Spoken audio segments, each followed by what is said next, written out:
In America today, most people are terrified of debt. They avoid loans, they avoid credit cards, they avoid mortgages, because from a young age, they were taught one simple idea. Debt is dangerous.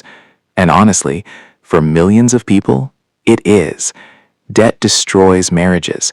Debt causes stress. Debt traps families for decades.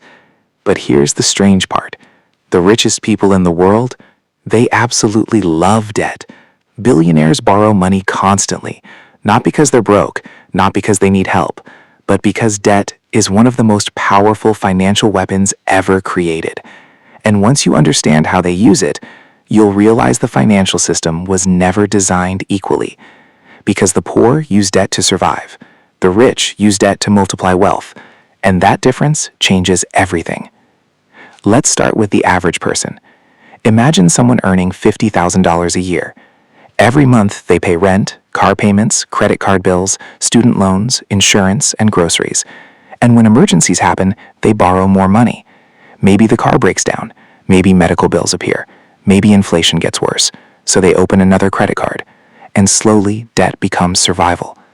This is called consumption debt. Debt used to buy things that lose value. Cars, clothes, phones, vacations, lifestyle upgrades. And the problem is simple. These things don't make money back, so the debt keeps growing while income stays almost the same. That's why millions of Americans feel trapped. They work harder every year but somehow fall further behind, because interest quietly eats their future. And banks know this. That's why credit card companies make billions every year, not from rich people, from normal people paying interest month after month. Now let's look at billionaires. When rich people borrow money, they usually don't buy liabilities. They buy assets, and assets produce more money. This changes the entire equation. Imagine a billionaire borrows $100 million. Sounds insane, right?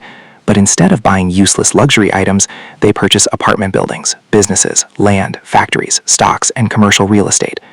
These assets generate cash flow every month.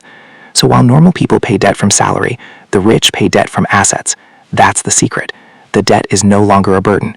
It becomes a tool, a machine, a multiplier. And this is exactly how many billionaires expanded their empires. Real estate is one of the greatest examples. Let's say a wealthy investor buys a $10 million apartment building. Do they pay cash? Usually no. They use leverage. Maybe they put down $1 million and borrow the other $9 million from the bank. Now here's where things get interesting. The tenants living in the building pay rent every month. That rent covers the loan payment, maintenance, taxes, and often extra profit. So technically, other people are paying off the billionaire's debt. Over time, the property value rises, rents increase, and inflation helps debt shrink in real value. And after years, the billionaire owns a massive asset largely paid by tenants. This is why wealthy people love mortgages on cash-flowing assets, because they understand leverage. Leverage is simple. It means using borrowed money to control larger assets. And when used correctly, it accelerates wealth faster than salary ever could. Think about it. If you invest only your own money, growth is slower. But if you responsibly use borrowed capital to buy productive assets, returns become much larger. This is how corporations grow. This is how skyscrapers get built. This is how private equity firms operate. Debt fuels expansion. Even giant companies use debt constantly, because they know something most people never learn. Smart debt can make more money than it costs. That's why billionaires don't always avoid loans. Sometimes they purposely seek them.